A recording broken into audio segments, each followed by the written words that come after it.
नमस्कार, आप देख रहे हैं हिंदी खबर। मैं हूं आपके साथ ऋतु भंडारी। शुरुआत करेंगे जहां रविवार को राजधानी लखनऊ में कार्यक्रम तो वैसे 60,244 नए पुलिस वालों की भर्ती के लिए था, मगर ये सुर्खियों में बीजेपी को लेकर रहा। मुख्यमंत्री योगी आदित्यनाथ के साथ उप मुख्यमंत्री केशव प्रसाद मौर्य, ब्रजेश पाठक, यूपी सरकार के कई दूसरे मंत्री और बीजेपी नेता मंच पर मौजूद थे। अमित शाह ने अपने भाषण की शुरुआत में मुख्यमंत्री योगी आदित्यनाथ का नाम लिया। उसके बाद जब उप मुख्यमंत्री केशव प्रसाद मौर्य का जिक्र किया तो उन्होंने मेरे मित्र और डिप्टी सीएम केशव प्रसाद मौर्य जी कहकर संबोधित किया। इस एक पंक्ति ने यूपी की सियासी गलियारों में चर्चा को एक बार फिर से गरमा दिया है। उत्तर प्रदेश की राजनीति में लंबे समय से ये बात सामने आती रही है कि मुख्यमंत्री योगी आदित्यनाथ और डिप्टी सीएम केशव प्रसाद मौर्य के बीच में जो संबंध है वो सब कुछ सहज नहीं है। उपचुनावों के दौरान या फिर सरकारी कार्यक्रमों में दूरी की कई घटनाएं पहले भी सामने आ चुकी हैं। अब ऐसे में अमित शाह का केशव प्रसाद मौर्य को मित्र कहकर संबोधित करना ये साफ संकेत देता है कि मौर्य बीजेपी के शीर्ष नेतृत्व के करीबी नेताओं में शामिल हो चुके हैं। विधानसभा चुनाव 2022 के दौरान जब बीजेपी को बहुमत मिला था तो उस वक्त केशव प्रसाद मौर्य का नाम मुख्यमंत्री पद की रेस में काफी ज्यादा आगे चल रहा था। केशव प्रसाद मौर्य न केवल उप मुख्यमंत्री हैं बल्कि ओबीसी वर्ग का एक बहुत बड़ा चेहरा भी माने जाते हैं और पार्टी के सामाजिक समीकरणों में उनकी भूमिका बेहद महत्वपूर्ण रही है। कुछ पहले मुख्यमंत्री योगी आदित्यनाथ और उप मुख्यमंत्री केशव प्रसाद मौर्य दोनों ही दिल्ली पहुंचकर अलग अलग बीजेपी के टॉप नेताओं से मुलाकात कर चुके हैं। उस दौरान भी मामला गर्मा गया था। खास बात तो ये रही कि इश्तेहारों में पीएम नरेंद्र मोदी और सीएम योगी आदित्यनाथ की तस्वीर लगी है।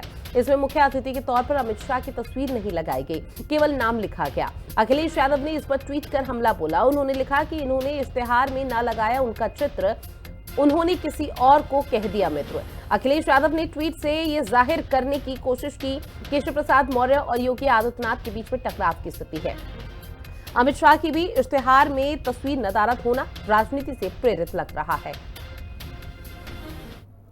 श्रीमान योगी आदित्यनाथ जी मेरे मित्र और उत्तर प्रदेश के उप मुख्यमंत्री श्रीमान केशव प्रसाद मौर्य जी, उत्तर प्रदेश के उप मुख्यमंत्री श्री ब्रजेश पाठक जी।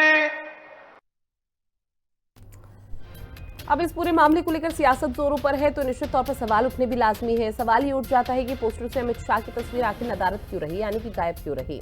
अमित शाह ने केवल केशव प्रसाद मौर्य को ही अपना मित्र क्यों कहा? क्या किसी स्तर पर बीजेपी में टकराव की स्थिति है? यूपी बीजेपी के बड़े नेताओं में कोई अनबन की तस्वीरें तो नहीं आ रही।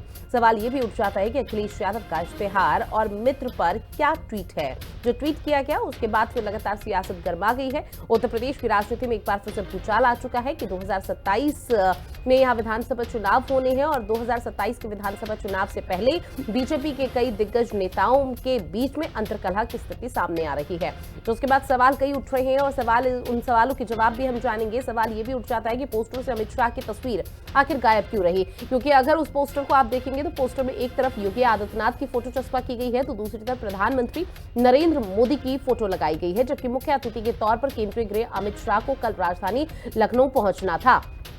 खास पैनल हमारे साथ जुड़ा हुआ है जिनसे आज हम चर्चा की शुरुआत करेंगे। गौरव मिश्रा जी बीजेपी के नेता, रविंद्र प्रताप सिंह जी समाजवादी पार्टी के प्रवक्ता, अनिल शर्मा जी कांग्रेस के नेता और सौरभ दुबे राजनीतिक विश्लेषक हमारे साथ जुड़ेंगे। फिलहाल आप तीनों का बहुत स्वागत हिंदी खबर में। गौरव मिश्रा जी, शुरुआत में आप ही के साथ करूंगी।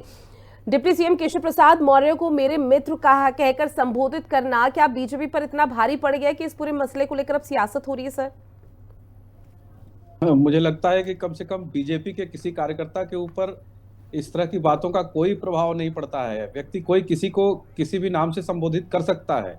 अब यह है कि जो कोमा में विपक्ष है, कोमा में विपक्ष को ऑक्सीजन कहां से मिले उसके लिए वो प्रयास करता रहता है। और सिर्फ मित्र शब्द में भी अगर उनको अपनी राजनीतिक रोटी सेकने की संभावनाएं दिख रही हैं तो उनको मुबारक है। लेकिन भारतीय जनता पार्टी को या भारतीय जनता पार्टी के संगठन में किसी भी नेता या कार्यकर्ता को इससे कोई फर्क नहीं पड़ता है, कोई प्रभाव नहीं पड़ता है। ना ही भारतीय जनता पार्टी के कार्यक्षमता में, ना ही उसके प्रदर्शन में किसी भी प्रकार का कोई परिवर्तन होना है। जी सर, एक और विपक्ष की तरफ से सवाल उठाया जा रहा है कि कल जब राजधानी लखनऊ में एक बड़ा कार्यक्रम का आयोजन किया गया था जिसे बेहद ऐतिहासिक बताया जा रहा था, वहां पर एक पोस्टर जो चस्पा किया गया था उसमें सीएम योगी आदित्यनाथ और प्रधानमंत्री नरेंद्र मोदी की फोटो लगाई गई थी, जबकि मुख्य अतिथि के तौर पर तो केंद्रीय गृह मंत्री अमित शाह थे, उनकी फोटो नहीं थी। इसको भी लेकर विपक्ष आप लोगों से सवाल पूछ रहा है। देखिए, केंद्रीय गृह मंत्री माननीय अमित शाह जी साक्षात सशरीर वहां पर उपस्थित थे, मुख्य अतिथि के रूप में थे। और प्रधानमंत्री मोदी जी के नेतृत्व में ही ये देश, बल्कि जहां जहां भारतीय जनता पार्टी की सरकारें हैं, डबल इंजन की सरकार कार्य कर रही है और आगे बढ़ रही है, और जो 2047 का लक्ष्य है विकसित भारत का, उसको अचीव करने में अपना अहर्निश योगदान दे रही है। और मुझे लगता है इस तरह से डिस्क्रिमिनेशन करना, इस तरीके से अलगाव पैदा करके एक परसेप्शन को क्रिएट करना, उसका फर्क, उसका प्रभाव नहीं पड़ेगा।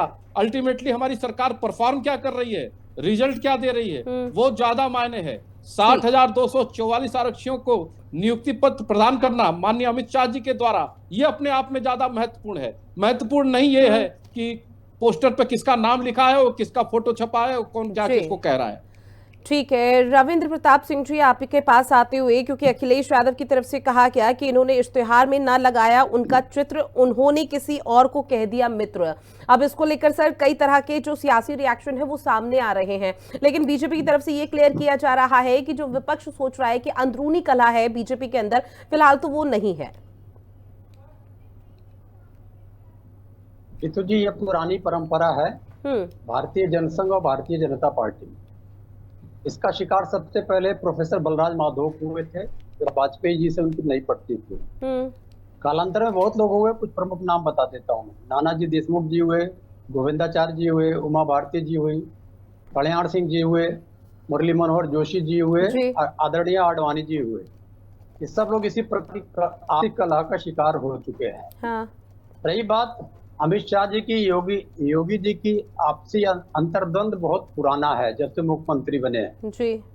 योगी जी का कद छोटा करने के लिए उनके खिलाफ रहने वाले भारतीय जनता पार्टी के नेता पंकज चौधरी जी को कद बढ़ाया गया, शिव प्रताप शुक्ला जी का कद बढ़ाया गया, कमलेश पासवान जिनके खिलाफ में FIR लिखवाया जाता है, योगी जी ने सांसद रह चुके हैं, गोरखपुर के हैं भी, उनको भी मंत्री बना दिया जी।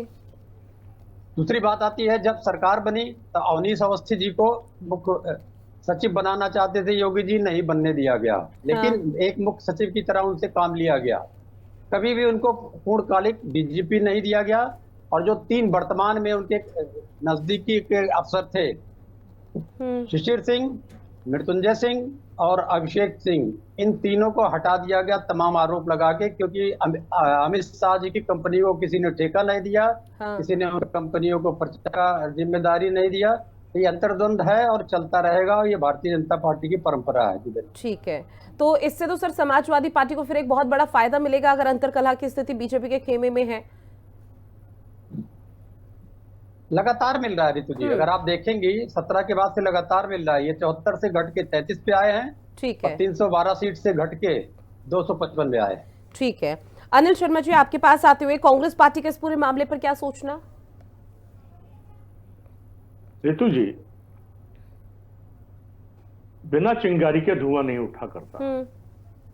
बहुत सारे प्रमाण हमारे भाई रविंद्र सिंह जी ने दिए। हाँ।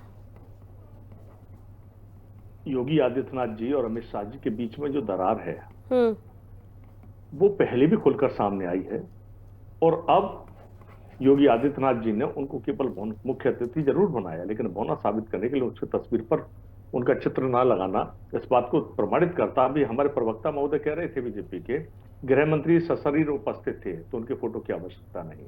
तो सशरीर तो मुख्यमंत्री योगी आदित्यनाथ जी भी उपस्थित थे, उनके भी फोटो की आवश्यकता नहीं होती।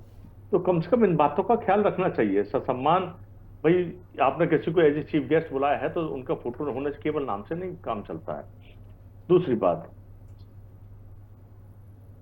ये भारतीय जनता पार्टी की जो पोजीशन है उत्तर प्रदेश के अंदर, एक बहुत बड़ा क्लियरिटी यहां निकल कर आती है कि गृह मंत्री अमित शाह जी जिस प्रकार से एक व्यापारिक व्यक्ति हैं, राजनीति कम है, व्यापारिक ज्यादा है, और उनके व्यापार से संबंधित कुछ बातें जहां उत्तर प्रदेश में जो उन्हें फायदे की होनी चाहिए थी वो नहीं हो पाई होंगी, तो कहीं ना कहीं वो दरार का पैमाना बनती नजर आई।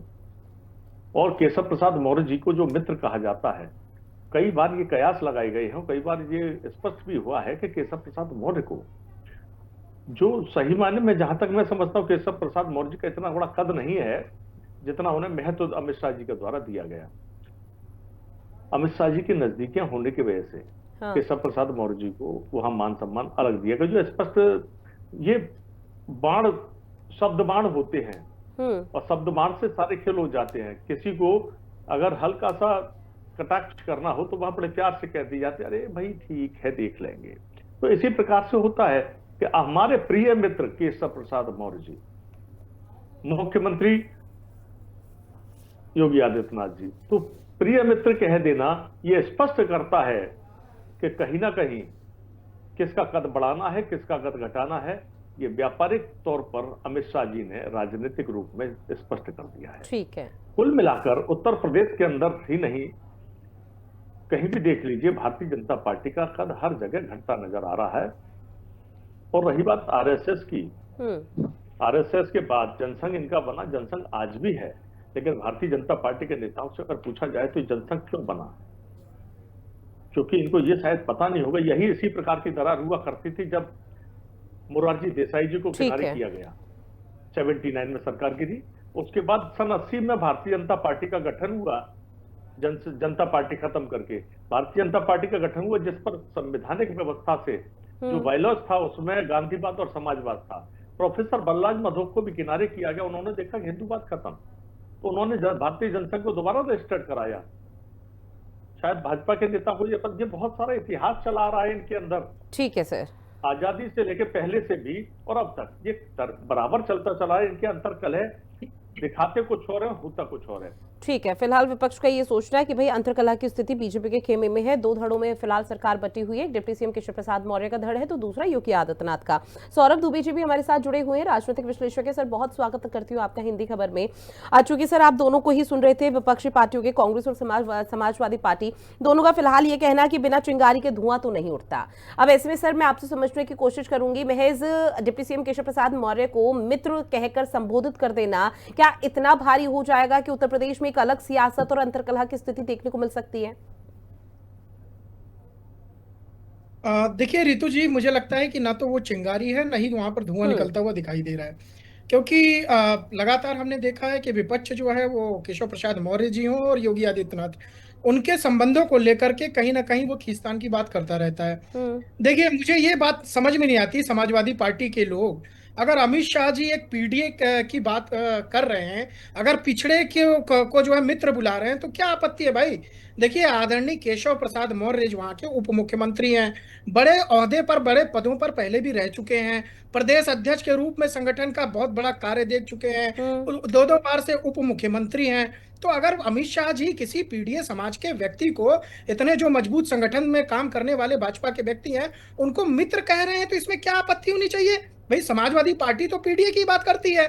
दूसरी बात मैं कह रहा हूं कि जिस प्रकार से ये कहते हैं मनमुटाव की, देखिए लगातार हमने देखा है कि भारतीय जनता पार्टी के अंदर योगी आदित्यनाथ जी हो चाहे केशव प्रसाद मौर्य हो, जब भी मंच साझा करते हैं वो बिल्कुल आपको लगेगा नहीं कभी भी कि कोई बीच में मनमुटाव है। हमेशा से लगेगा कि संगठनात्मक तौर पर सभी लोग मिलकर के कार्यकर्ता के रूप में काम कर रहे हैं। लेकिन समाजवादी पार्टी के मंचों पे तो हमने लगातार देखा है जिस प्रकार से माइक छीना जब्ती होती थी, चाचा भतीजे में जिस प्रकार से वो जो है धक्का मुक्की हो जाती थी, पिता पुत्र में अखिलेश यादव और स्वर्गीय मुलायम सिंह यादव में किस प्रकार के मतभेद थे, और वहीं कांग्रेस पार्टी जो लगातार अपने डिप्टी सीएम के बीच में, चाहे वो राजस्थान का मामला हो, उनके डिप्टी सीएम जो है वो भ्रष्टाचार के मुद्दे पर धरने प्रदर्शन पे बैठ जाते हैं, वहीं कर्नाटका का मामला हो, कर्नाटका में डिप्टी सीएम और सीएम के बीच में 36 के आंकड़े हैं। तो मुझे लगता है कि कुल मिलाकर के जो भारतीय जनता पार्टी के अंदर अनुशासन की बात कही जाती है वो उनके नेताओं में दिखती है स्पष्ट तौर पे, बल्कि जो समाजवादी पार्टी है या कांग्रेस है उनके अंदर अगर इस तरह का मनमुटाव है तो खुल करके सामने आ जाता है। भाई जब मध्य प्रदेश का चुनाव था तो आदरणीय कमलनाथ जी और दिग्विजय जी एक दूसरे के कपड़े फाड़ने की बात कर रहे थे।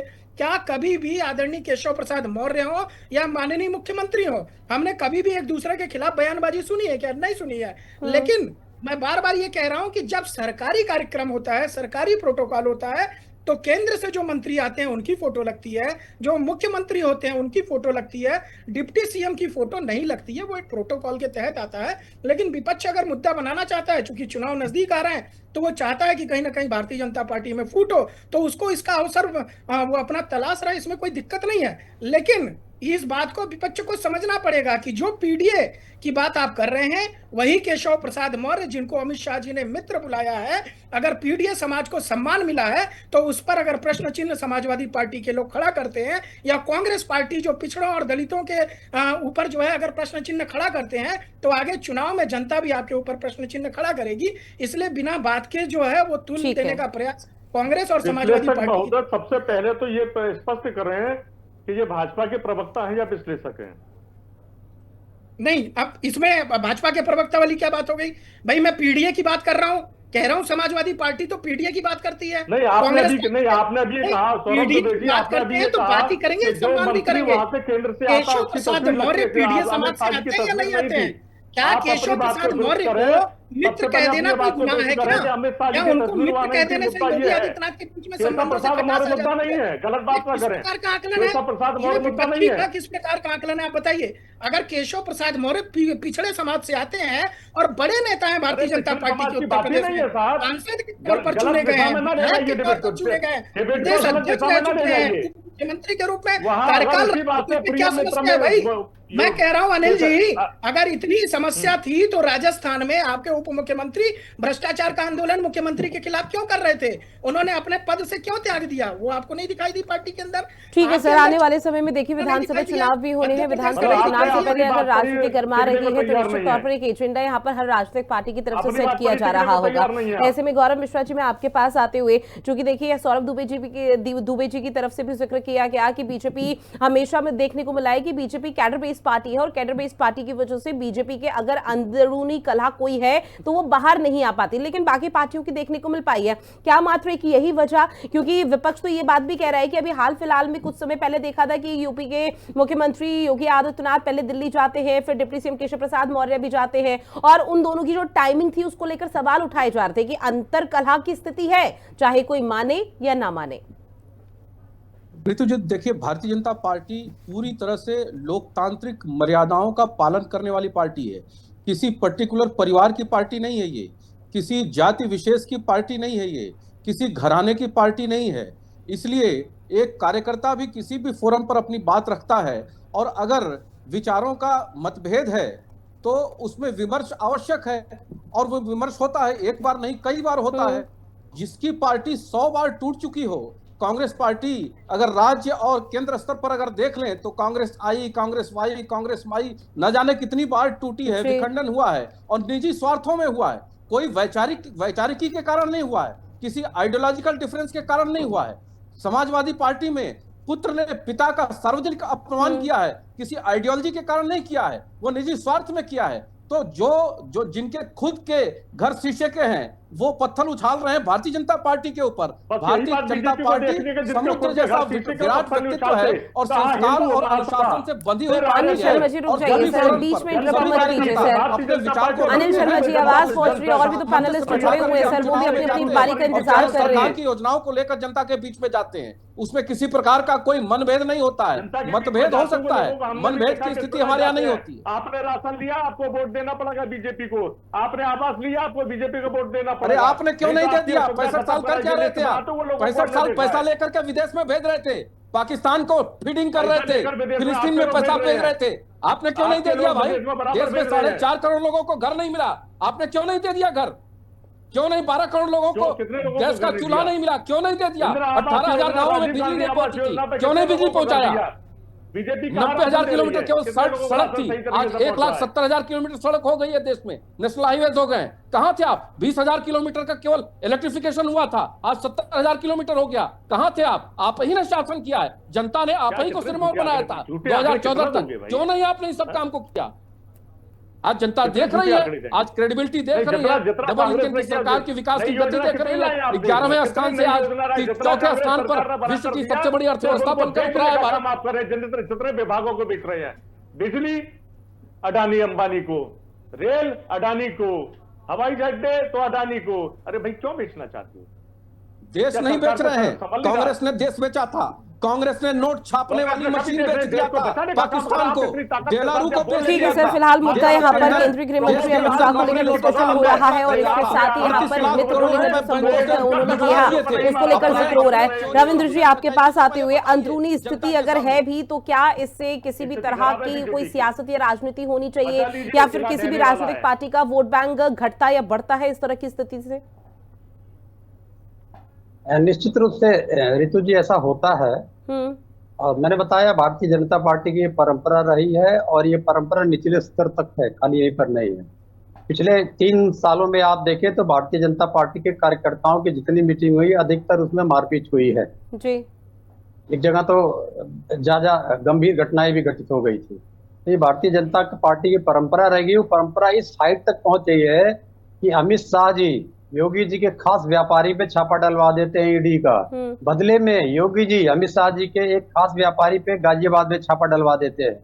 ये परंपरा लगातार चल रही है। अब इसका असर राजनीति पे कैसे पड़ता है कि उत्तर प्रदेश में 3 प्रकार की राजनीति है भारतीय जनता पार्टी की। एक गुजरात लॉबी की राजनीति, एक हिंदुत्व वाली राजनीति जो झूठ बोल के हिंदुत्व की राजनीति करते हैं, तीसरा योगी जी ने अपना मोर्चा खोल रखा है।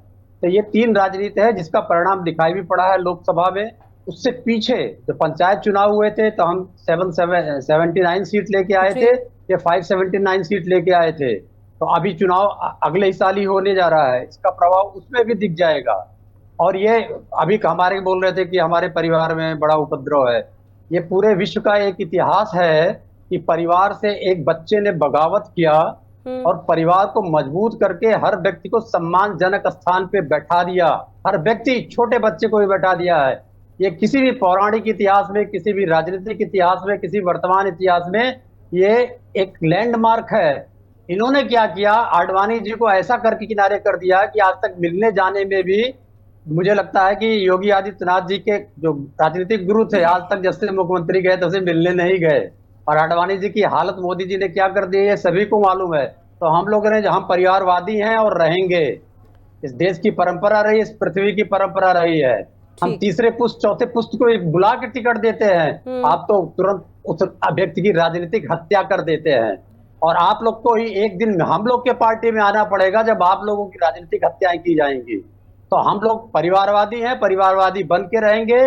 जो भी हमारे साथ काम किया है, एहसान किया है हमारी पार्टियों पे, हम उसको चुकता करते हैं। और जो अखिलेश जी ने इतिहास कायम किया है कि एक बड़ी पार्टी खड़ा करके राष्ट्रीय स्तर पे कांग्रेस के साथ मिलके जो आगे चले हैं, ये अपने में एक इतिहास है। और परिवार के हर व्यक्ति को मजबूत किया है। इन्होंने बहुत कोशिश कर रही भारतीय जनता पार्टी ने, लेकिन नहीं कर पाए। तो यह भी जो अखिलेश जी ने जो इतिहास लिखा है, परिवार को इकट्ठा करके सर, विचारधारा की पूरी लड़ाई है उत्तर प्रदेश में, फिलहाल यही देखने को मिल रहा है। सौरभ दुबे जी अपनी बात गाथा भी अखिलेश जी ने लिखी है। जी धन्यवाद। देखिए, मुझे लगता है कि विपक्ष पूरी तरह से कंफ्यूज दिखाई दे रहा है। देखिए, एक तरफ विपक्ष कहता है कि ईडी के छापे केवल विपक्ष वाले लोगों पर पड़ते हैं, दूसरी तरफ वो कहते हैं योगी आदित्यनाथ जी के मित्रों के ऊपर भी छापा पड़ रहा है। तो ये भारतीय जनता पार्टी के लोग करा रहे हैं। मुझे नहीं समझ में आ रहा है कि विपक्ष इतना ज्यादा कंफ्यूज क्यों है, पहली बात। दूसरी बात, क्या स्वर्गीय मुलायम सिंह यादव का सारा श्रेय जो पार्टी को खड़ा करने का था, जो आंदोलन से जयप्रकाश नारायण आंदोलन से पार्टी निकली थी,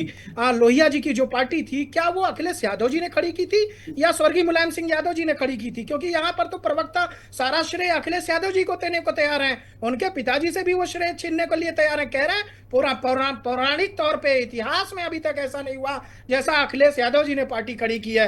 अरे भाई, अखिलेश यादव जी को सत्ता जो है वो सौंपी गई थी, विरासत में मिली थी। जबकि चाहते मुलायम सिंह यादव तो किसी पार्टी के कार्यकर्ता को दे सकते थे, लेकिन पुत्र होने के नाते उनको सत्ता विरासत में मिली और बावजूद उसके उन्होंने पूरे संगठन को तोड़ दिया। अपने चाचा शिवपाल यादव जी से उनके 36 के आंकड़े थे, आजम खां से उनके 36 के आंकड़े थे। जिस प्रकार से पूर्व प्रदेश अध्यक्ष के साथ उन्होंने व्यवहार किया, यहां तक कि सबसे बड़ी बात की उन्होंने पूरी तरह से समाजवादी पार्टी को दो भागों में तोड़ दिया था। लेकिन ठीक है, अभी वो कुछ समझदार हो गए हैं, अभी मैच्योर हो गए हैं, अभी वो पार्टी के अंदर जो है अच्छे तरीके से अखिलेश जी काम कर रहे हैं। लेकिन जहां तक बात है, देखिए अमित शाह जी की, देखिए अमित शाह जी उस पार्टी से आते हैं जहां पर जोड़ना सिखाया जाता है, तोड़ना नहीं सिखाया जाता। अगर मंच पर अमित शाह जी खड़े होते हैं तो वहां पर यह भी कहते हैं कि उत्तर प्रदेश के मुख्यमंत्री वर्तमान में सबसे अच्छे मुख्यमंत्री के तौर पर काम कर रहे हैं। दूसरी तरफ एक बड़े समाज जो है ओबीसी समाज के नेता को वो अपना मित्र कह के बुलाते हैं। तो वो जो मंच पर जोड़ने का काम है वो आदरणीय अमित शाह जी का है। अगर उसके अंदर किसी प्रकार से तोड़ने मरोड़ने की प्रथा समाजवादी पार्टी या कांग्रेसियों को दिखाई देती है तो वो उनके पार्टी के चूंकि बस समय की कमी है, अनिल शर्मा जी एक आखिरी रिएक्शन में आपके साथ आपसे लूंगी। समाजवादी पार्टी उत्तर प्रदेश में मजबूत है, विपक्ष की भूमिका निभा रही है, लेकिन क्या लग रहा है कि इस तरह के मसलों से कांग्रेस पार्टी को भी एक बहुत बड़ा फायदा मिलेगा वोट बैंक के लिहाज से? क्या आपत्ति थी? ब्राह्मणों से दुश्मनी सीधी बीजेपी। अनिल शर्मा जी आवाज पहुंच रही है सर, मेरे पास उतना समय नहीं है कि मैं चर्चा को आगे बढ़ा पाऊं। सवाल आपसे मैं इतना कि जो मसला अभी यहाँ पे हाईलाइट हुआ है उससे कांग्रेस पार्टी को क्या बहुत बड़ा फायदा मिलेगा, क्योंकि समाजवादी पार्टी तो पहले से उत्तर प्रदेश में मजबूत है? देखिए, सबसे बड़ी बात है उत्तर प्रदेश के अंदर कांग्रेस और सपा दोनों एक साथ हैं और दोनों को बहुत बड़ा फायदा इससे होगा। सर इंडिविजुअल तरीके से बताइए, समाजवादी पार्टी को मिल रहा है, समाजवादी पार्टी के प्रवक्ता की तरफ से कहा गया, अब कांग्रेस का बताइए, कांग्रेस को मिलेगा? इनका कुछ है ही नहीं, बैसाखी पर खड़े हैं समाजवादी पार्टी के, तो क्या बताएं? अरे बैसाखी पर भैया ये राजनीतिक विश्लेषक नहीं है, इनको हटाइए बेकार में। ठीक है सर, तू मैं इतना टाइम नहीं है, आपसे हाँ ना का जवाब पूछा है कि कांग्रेस पार्टी को फायदा मिलेगा या नहीं मिलेगा। सत्य पछता नहीं है, बहुत कड़वा होता है सत्य। क्या सत्य? बिल्कुल ठीक है। फिलहाल आने वाले समय में उत्तर प्रदेश में क्या स्थिति रहेगी वो देखना बेहद महत्वपूर्ण रहने वाला है। बहरहाल समय की मेरे पास कमी है, आप सभी मेहमान हमारे साथ जुड़े, महत्वपूर्ण विषय पर चर्चा की, उसके लिए आप सभी का बहुत शुक्रिया। और खास पेशकश में इतना ही। देश और दुनिया की बड़ी खबरों के लिए आप बने रहिएगा हिंदी खबर के साथ। नमस्कार।